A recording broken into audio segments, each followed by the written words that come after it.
Assalamualaikum warahmatullahi wabarakatuh. Selamat malam, salam sejahtera bagi kita semua. Terima kasih saya ucapkan kepada Miss Ajeng Safitri Puspaningrum MKOM selaku dosen pengampu mata kuliah organisasi dan arsitektur komputer. Pada malam hari ini, saya dan kelompok saya yang beranggotakan 4 orang, yaitu perkenalkan nama saya Sherly Widya Stuti, NPM 19311035. Kemudian Uli Permatasari, NPM 1931-1228. Lalu Said Ainal Yakin, NPM 1931-1095. Kemudian Rizka Fitri Ulfiana, NPM 1931-1012. Pada kesempatan kali ini, saya dan kelompok saya akan mempresentasikan tugas akhir kami yang berjudul Memori Internal.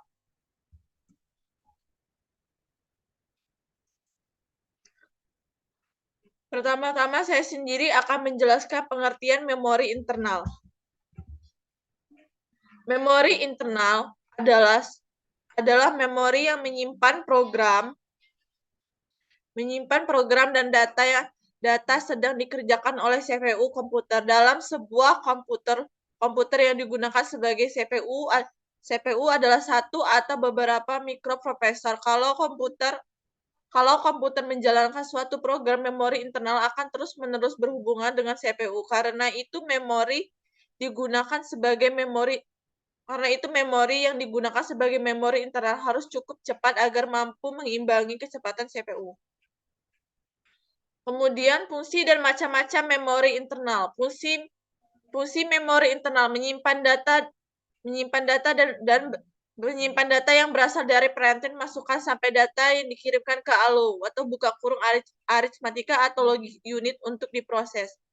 Menyimpan data hasil pemrosesan ALU sebelum dikirim ke peranti keluaran. Menampung program atau instruksi yang berasal dari perantin masukan atau dari perantin pengingat sekunder. Macam-macam memori internal.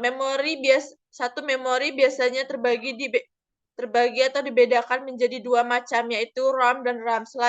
Kemudian selain itu terdapat pula memori yang disebut cache memory. Penjelasan mengenai RAM dan ROM. RAM, read-only memory, adalah jenis memori yang isinya tidak hilang ketika tidak mendapatkan aliran listrik dan pada awalnya isinya hanya bisa dibaca. RAM pada komputer disediakan oleh vendor komputer dan berisi program atau data di dalam VC-ROM. Biasanya disebut BIOS, Basic Input atau Output System, atau ROM BIOS. Instruksi dalam BIOS inilah yang akan dijalankan oleh mikroprosesor ketika komputer mulai dihidupkan. Sesuai dengan namanya, ROM adalah memori yang hanya dapat dibaca. Meskipun demikian, dalam pengembangan istilah memori hanya dibaca tidak lagi sesuai saat ini dengan hadirnya MPROM atau PPROM, EFROM, EEPROM, EAPROM, dan PEROM.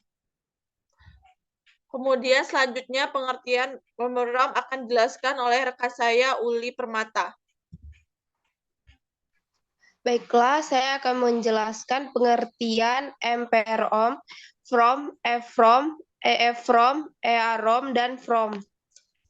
NVROM atau Max Programmed ROM sering hanya disebut ROM, hanya dapat ditulis atau diprogram satu kali. Pemrograman ini biasanya dilakukan oleh pabrik pembuat disebut mark programmed ROM karena proses pemrograman dilakukan dengan menggunakan sejumlah mark atau penutup. Kedua, from programmable ROM. From adalah jenis ROM yang dapat diprogramkan sendiri memakai dengan bantuan arus listrik untuk memutuskan sambungannya yang dapat lembur atau pushable link. Dalam array cell, memori sesuai dengan program yang diinginkan. Namun demikian, sebuah from juga tidak dapat dihapus dan diprogram ulang, karena sambungannya yang sudah putus tidak dapat dipulihkan. From lebih murah dibandingkan dengan from.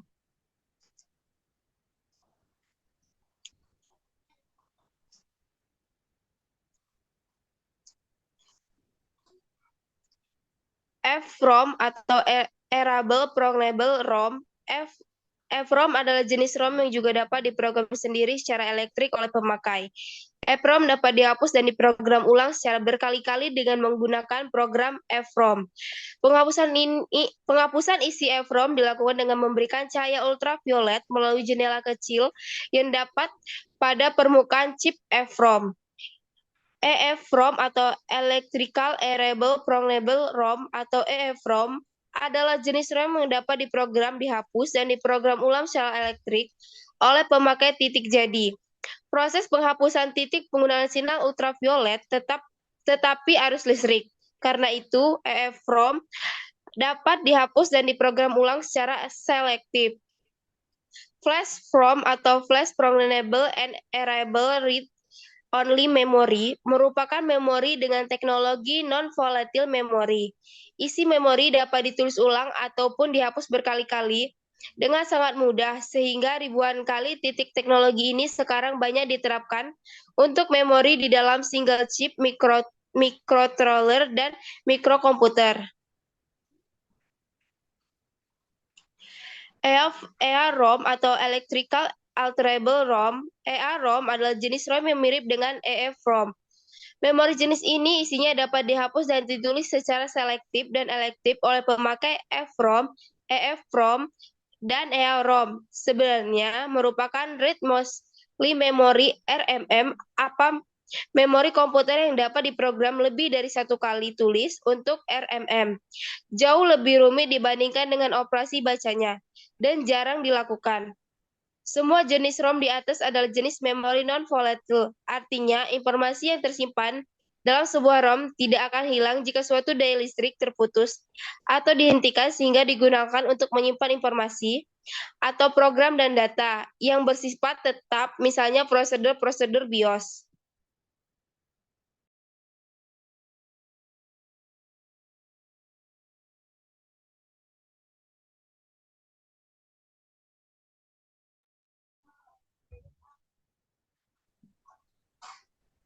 Kemudian random access memory akan dijelaskan oleh rekan saya Said Ainal Yakin. Baiklah, Assalamualaikum warahmatullahi wabarakatuh. Kenalkan nama saya Said Ainul Yakin, NPM 193111095. Baiklah, di sini saya akan melanjutkan tentang materi Random Access Memory atau yang disingkat dengan RAM. Random Access Memory adalah jenis memori yang memiliki waktu akses yang sama untuk setiap alamat memori titik. Kebanyakan memori semikonduktor, termasuk ROM, dan memori magnetic core. Sebelum ada memori semikonduktor, yang banyak digunakan sebagai memori utama komputer adalah RAM. Karena itu nama RAM untuk memori kerja komputer sebetulnya salah kaprah. Titik nama memori baca atau tulis read write memory atau RWM sebenarnya lebih tepat. Namun karena sudah digunakan secara luas, akan tetap digunakan sebutan RAM untuk memori kerja komputer. Ada dua jenis RAM, yaitu yang pertama RAM statik atau yang disebut dengan SRAM. Sel-sel RAM jenis ini berupa flip-flop dengan transistor-transistor bipolar sehingga SRAM dapat menyimpan informasi tanpa memerlukan penyegaran refresh. Artinya, selama dibeli daya listrik terputus atau dihentikan, semua informasi yang tersimpan akan hilang. Jadi, SRAM bersifat volatile. Ada juga RAM yang tidak volatile yaitu NPRAM, non volatile RAM. Oke, next.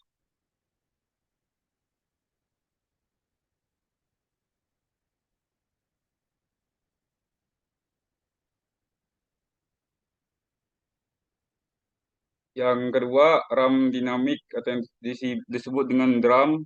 RAM jenis ini menyimpan informasi dalam bentuk muatan kapasitor-kapasitor semikonduktor kecil. Karena isolasi kapasitor yang tidak sempurna, muatan yang tersimpan akan cepat hilang. Agar informasi yang tersimpan tidak hilang, sel-sel DRAM harus ditulis ulang. Titik penulisan ulang ini disebut penyegaran, refresh, dan harus dilakukan secara berkala sekitar 2 milidetik sekali. DRAM dibuat dengan teknologi MOS. Kecepatan memori komputer MOS lebih lambat dibandingkan memori bipolar. Selain itu, DRAM juga memerlukan penyegaran dibuat RAM jenis ini menjadi lambat dibandingkan dengan SRAM. Baiklah, sampai di sini pembahasan saya.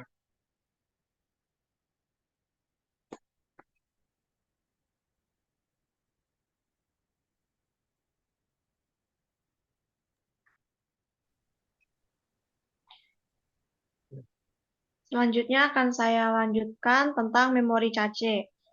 Pengertian memori cache. Memori cache adalah RAM kecil yang cepat dan ditempatkan sedekat mungkin dengan CPU atau mikroprosesor, terletak antara CPU dan memori utama atau DRAM. Cara kerja memori cache. Dengan teknik-teknik tertentu dapat diperhitungkan instruksi mana yang akan segera diperlukan CPU. Instruksi-instruksi ini dipindahkan dari DRAM ke memori cache sebelum CPU benar-benar memerlukan titik. Dengan demikian, ketika diperlukan, CPU dapat mengambil langsung dari memori cache. Dengan teknik caching ini, kecepatan operasi sistem dapat ditingkatkan secara signifikan.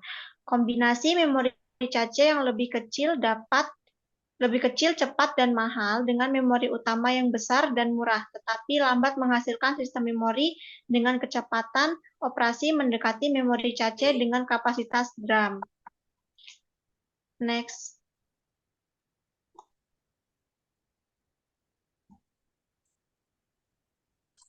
Kecepatan operasi kombinasi memori cache dengan DRAM lebih rendah dari memori cache, kadang-kadang CPU tidak bisa menemukan instruksi yang diperlukan di dalam cache atau cache miss. Kemudian CPU harus mencari instruksi dari dalam DRAM, kemudian memindahkan ke memori cache sebelum dibaca titik harga per B. Untuk kombinasi memori cache dan DRAM hanya sedikit lebih tinggi dari memori utama, karena memori cache yang digunakan biasanya kecil, antara 1 kbits dan 250 kbits. Kemudian pada beberapa ada yang berkapasitas 512 KB sampai 1 MB. Semua golongan komputer dilengkapi dengan memori cache. Bahkan ada yang memiliki lebih dari satu cache. Kemajuan dalam teknologi IT bahkan telah berhasil mengintegrasikan cache pada chip mikroprosesor. Meskipun kapasitasnya masih terbatas, titik cache pada chip mikroprosesor dapat diakses lebih cepat karena tidak perlu melintasi batas mikroprosesor. Kesimpulan, memori adalah sistem perangkat yang menyimpan data atau program pada komputer teknik digital. Memori yang sedang dikerjakan oleh CPU di komputer. Sekian dari saya.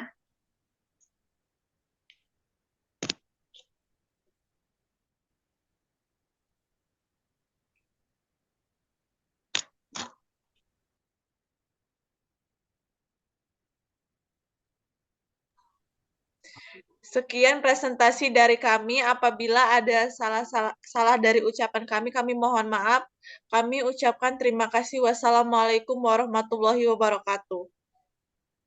Waalaikumsalam warahmatullahi wabarakatuh. Waalaikumsalam warahmatullahi wabarakatuh. Waalaikumsalam warahmatullahi wabarakatuh.